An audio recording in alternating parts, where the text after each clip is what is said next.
Hello everyone, welcome to KK4Z Part 2, or Part 2 as some people like to say. Today was the Georgia POTA meetup here at Don Carter State Park. Went there this morning, had a good time. It's a little cold today, a little colder than I expected, but the weather turned out nice. It did rain last night, and we survived. My awning, my tarp did real well. Uh, I have it staked down pretty well. Just the standard way to stake it down, and we had some winds, and it survived the winds. My POTA flag is still flying, but I wanted to do an update. I went to the POTA meetup, and I spent probably 3 or 4 hours there. Had lunch. Enjoyed myself, talked to people, got to see some new faces, so that was a lot of fun. But the band conditions today are not very good, at least not from where I am. I think my campsite is a little bit down in a hole, and I'm just not hearing things, so I'm really struggling to get my activation. I think I finally have enough for an activation for today. I don't have any for tomorrow or for yesterday, and I'll probably pull the plug before 0000 hours Zulu this evening. Anyhow, I am making progress.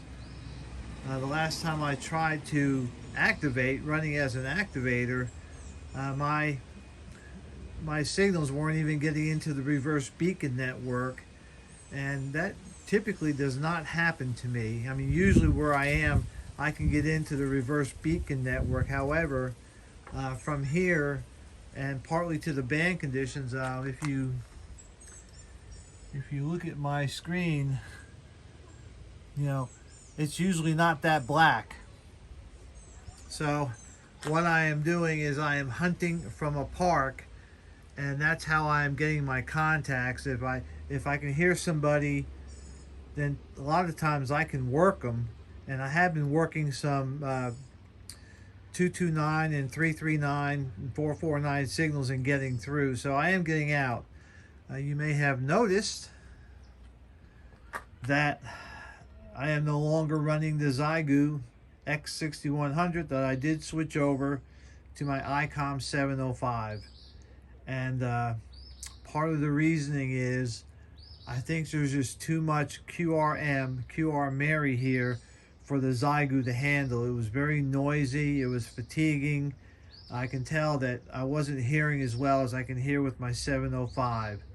So I switched over, and in the meantime I also switched antennas. I took down my vertical antenna made with a chameleon micro transformer, and I went up with a random wire antenna. I got this idea from Thomas Witherspoon, K4WSL, and it's working pretty well.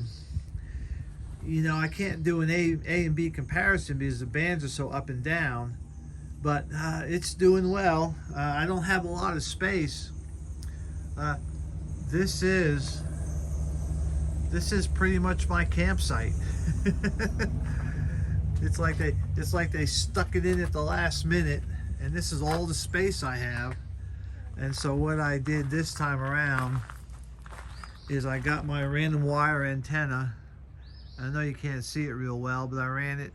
It's probably about 20 something feet up in the tree, tied off over here, and then the counterpoise goes down along the ground here, almost kind of like a dipole. I got one end going one way, and that may have helped a little bit, but I have been impressed with this little antenna. I am using the AH705. I really like it. The AH705 is a lot like the AH4 as far as versatility, and I like it a lot. I am running my BioEno 3 amp hour battery because I want to use all 10 watts today, just because the band conditions are bad. The paddle of the day is my N0SA SOTA POTA paddle. I really like this paddle. It's a lot of fun. I hold it in my hand, and for logging, I'm going strictly with hammers. I'm trying to do a strictly hammers thing to see how that works out. So far it's working pretty good. I'm just taking a little break right now as I stretch my legs, and I'm going to try to get a couple more in before the day is out, just to make sure I padded myself a little bit in case I have miscued somewhere. But I think I have enough for an activation today. Yesterday I only had about 5, and it's because I got here late and the band conditions are bad. I tried to activate a couple times, and I've got an activation in POTA, but the reverse beacon network would not pick up my signal, and I didn't ask anybody to spot me because nobody was hearing me. And so really what I'm doing is I'm just playing to the band conditions. If I can hear a signal, I try to work them, and then, you know, sometimes I'll not hear anything. I'll spin the dial a few times, and I'll come back, and then all of a sudden excuse me, and all of a sudden they'll be there the next time I spin around. So that's the way it's been, kind of a shoot and loot, a hunt and peck. But that's just the way it is. All right, well, that's it for a check-in today. Again, this is the maiden voyage of my teardrop. Oop, almost made a tactical error. And the tarp, let me step over here, kind of give you a better kind of view what's going on. Like I said, I don't have a whole lot of space for this particular setup. One of the things I like about this tarp is in between, like you see right here, it's staked out, and what that does is you can pull down the tarp so that when it rains it doesn't pool on the tarp. It's got a place to go, and it's in 3 different spots. So the tarp is working good. The propane works good. I was a little cold last night, but I didn't turn the heater on, but I'll fix that tonight. It's supposed to go down in the 40s tonight. One thing I didn't mention before is I have a solar panel on here, and that charges the battery.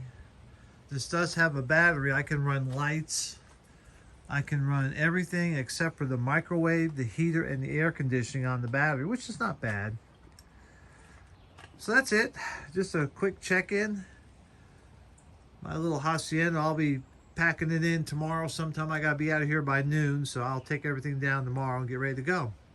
All right, well, happy hunting out there. If I'll be on for at least another couple hours, and if you're out there, I'll try and work you. All right, 73s, everyone.